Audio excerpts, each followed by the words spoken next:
This is Story Recapped. Today I'm going to explain an action and sci-fi show called Love, Death, and Robots: Sonnie's Edge. Spoilers ahead, watch out and take care. While the futuristic city center bustles with life and light, downtown is shrouded in darkness and smoke. At a run-down yet heavily guarded cathedral, a truck arrives. After the guard identifies the passengers, he signals for them to enter. As the truck moves forward, the guard finds graffiti art on the container chassis, announcing the arrival of Sonnie's predators. Out of the truck comes three individuals, one of whom is wearing a hoodie that covers her face. Immediately, they unload a massive tank from inside their truck, enthusing how the creature inside is purring like a kitten. As they're moving the tank into an elevator, Wes comments that they're not experiencing glitches like last time, which Ivrina is glad to hear about. Still, Wes wants to double check things to make sure it's safe. Suddenly, he bumps into a guard who blocks their path. Ivrina asks if there's a problem, but the guard refuses to speak. Dicko, the proprietor of the underground arena, apologizes for his guard's strictness, excusing the fact that their activities have gained unwanted attention lately. Upon Dicko's orders, the guard hands over the team's appearance fee, which Wes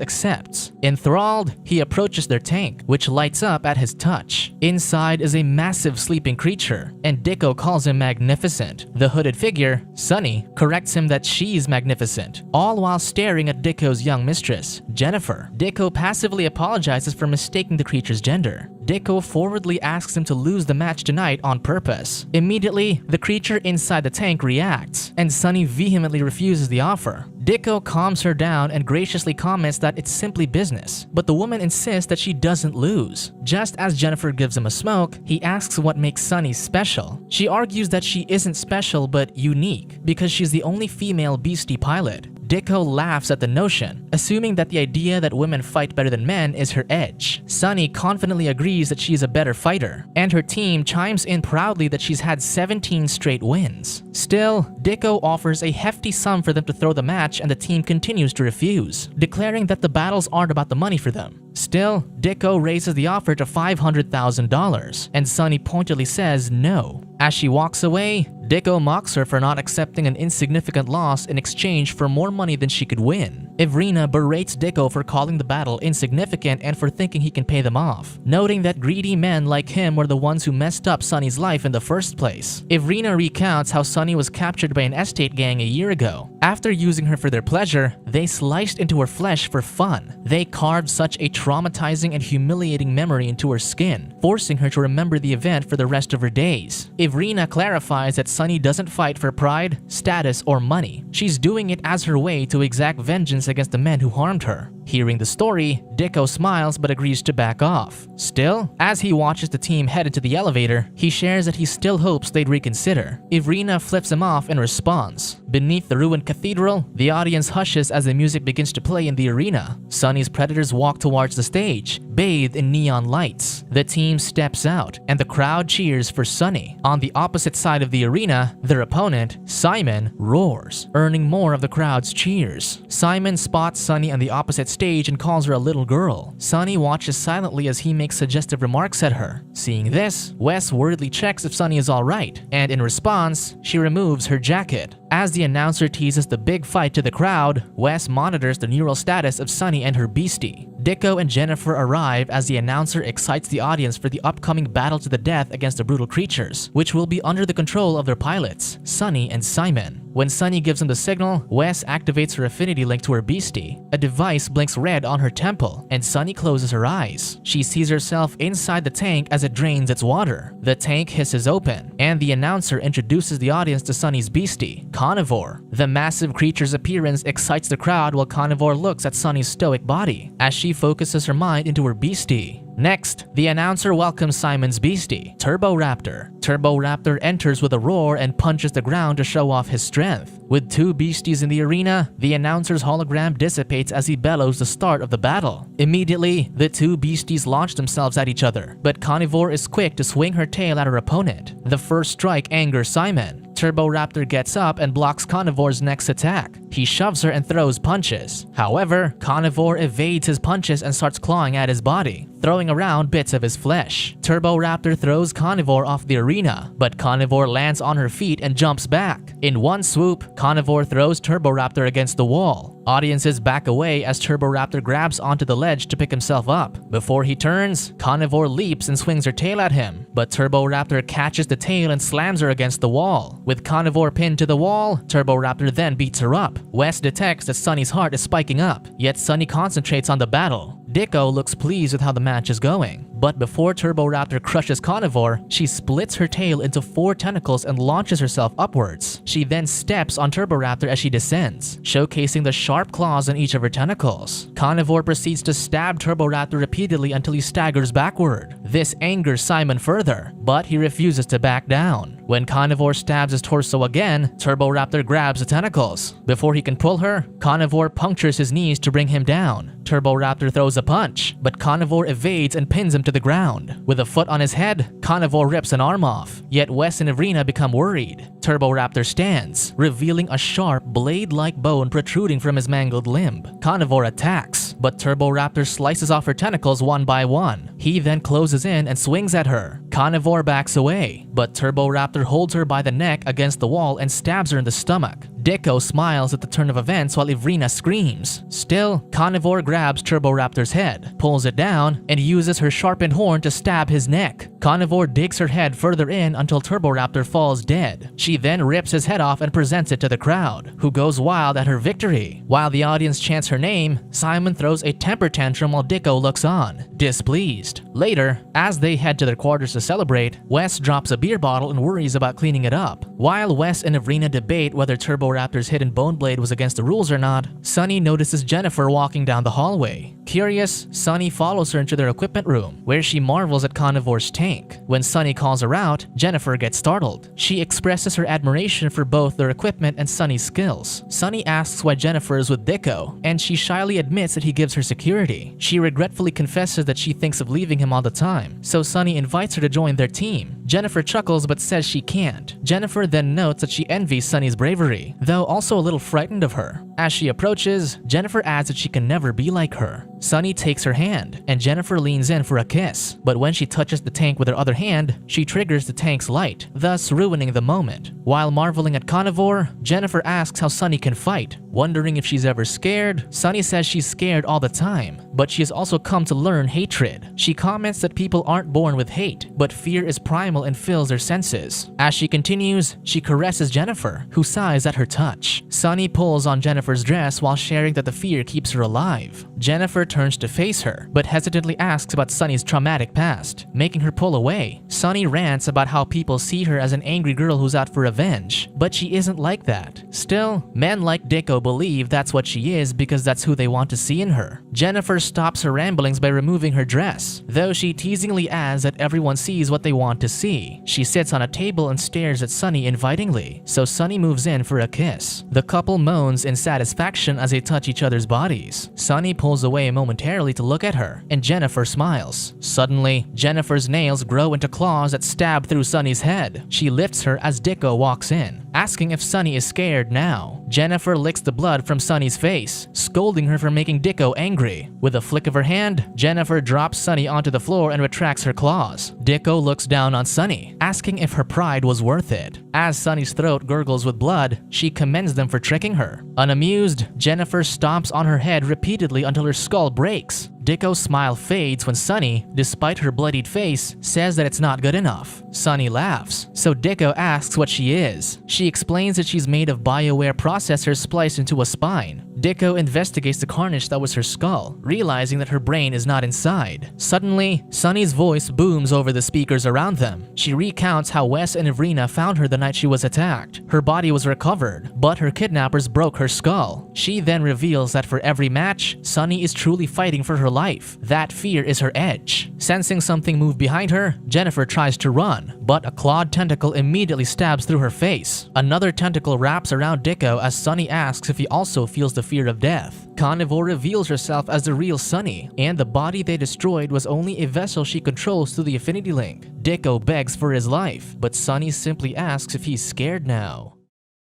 Subscribe to watch more videos like this. Turn on notifications. And leave a like, it really helps the channel out. Thank you for watching.